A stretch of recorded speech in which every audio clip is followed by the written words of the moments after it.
Hey everybody, today we're going to make some bone broth, and we're going to work on beef bone stock today specifically. So what I have going here first in the oven are about 5 pounds of bones that have some little bit of meat on them, and I have it on convect about 300. If you don't have a convection oven, 350 would be just fine, and you're going to just kind of roast them for about 30 minutes, 30 to 45 minutes to brown any little bits of meat. If the bones are solely like bony pieces, then you don't necessarily need to do that, but it's an important step to kind of brown any little bits of meat that are not cooked. Other than that, we need some red wine, some pieces, celery pieces. I just kind of save the tops from my celery as I go and use them, and then when I'm ready to make some broth, then I just have the little tips.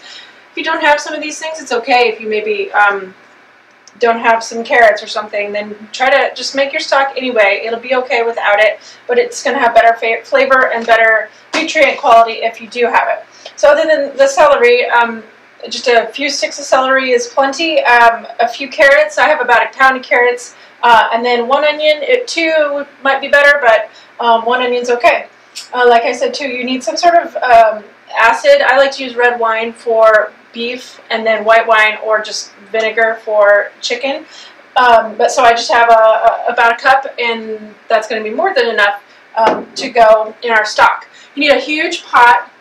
And I like, this is like a 10-quart pressure cooker, and I kind of like that because I can I'm not going to pressure cook this, but I'm going to use the lid. It's going to sit on there nice and kind of loosely, and so that will be important later. So other than that, we're going to need a bunch of water to cover everything, but we're going to let those bones cook for a little bit longer. I have my vegetables kind of loosely chopped up, and chop up this onion, and we're going to make some really wonderful bone broth that's going to be really healthy for your bones and your connective tissue. There are glycosaminoglycans, which are the natural form of basically like glucosamine and chondroitin, that supplement that you might have heard of for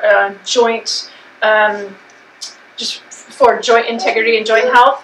That is what you're going to naturally find in the bone broth, and it's going to be so good for you. Good for your digestive system, good for those your connective tissue, and just good high quality nutrients. And you can drink it straight. You can add it and make wonderful soups.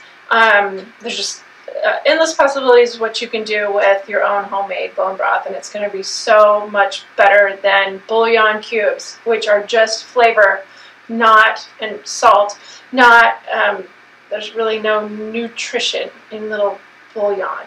So I hope that I can show you some easy steps and how you can make your own bone broth.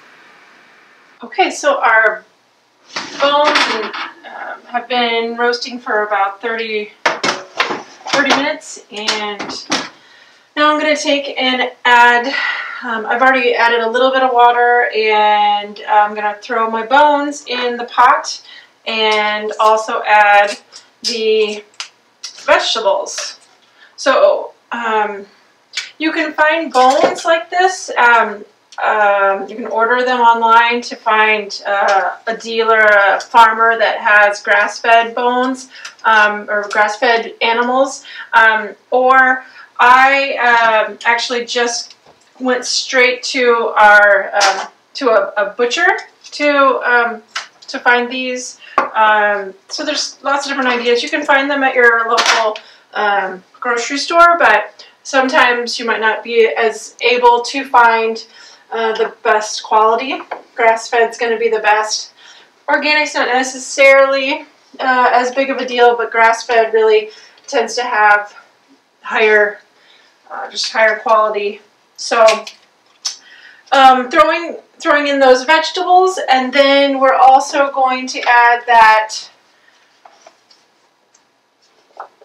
adding our acid. So my choice is red wine, and so I'm going to add a little bit of that, and then our celery, last here, throw this all in, and my pot is pretty well full. I'm going to bring this up to a boil. Okay, adding not quite a cup of red wine. And then lastly, the other thing we want to add are some herbs. And I'm going to add just a little salt, about a teaspoon or so, maybe a little bit more salt. And then I have some rosemary. Just dump it in a little bit, about a couple teaspoons worth. And parsley, you can add thyme. Just any nice kind of neutral herb. It's going to add, there's a lot of nutrients in those herbs. And also just add some good flavor.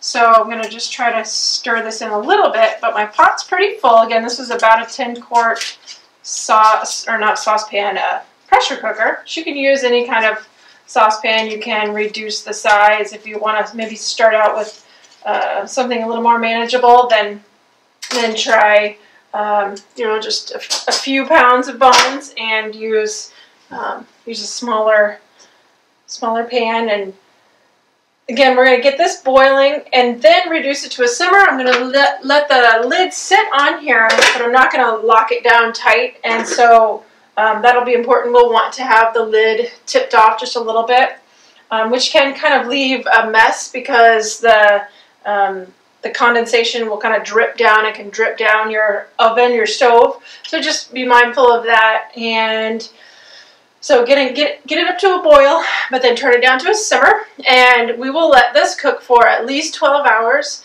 if more, if possible, up to 72 hours. And the longer that it cooks, the more that the nutrients are going to be just released into that liquid, and you're going to have kind of this gelatinous looking brown liquid. It might not even necessarily smell the best, but it's going to be so good for you.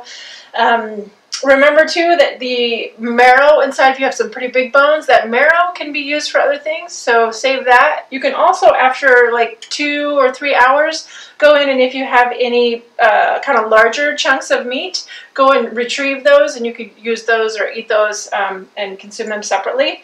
So my pieces were all pretty well devoid of any meat left over, so I'm not going to worry about that too much.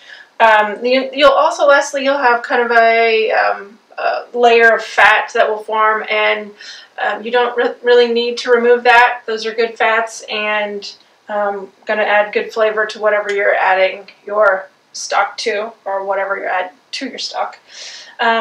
So I like to do more than 12 hours, but after that point, whatever between 12 and 72 hours, you're going to just strain out the broth. I use a big colander and a big glass, container to start with, and then just strain out the liquid, and then store them in either just glass jars, or I usually just freeze.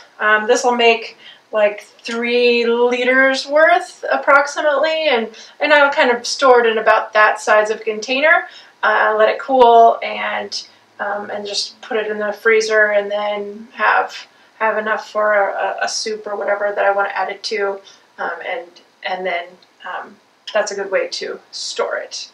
So those are the steps, and again, just since it has to go overnight, or 12 hours, most likely overnight, you can either rest assured that your stove will be okay with it being on very low overnight, or you can take a big towel, turn it off, wrap the towel around your pot, and just leave it off all night, and then in the morning bring it back up, kind of get it up and going, turn it up higher, but then turn it back down to a simmer, and that will be an alternative if you're concerned about leaving your stovetop on all night.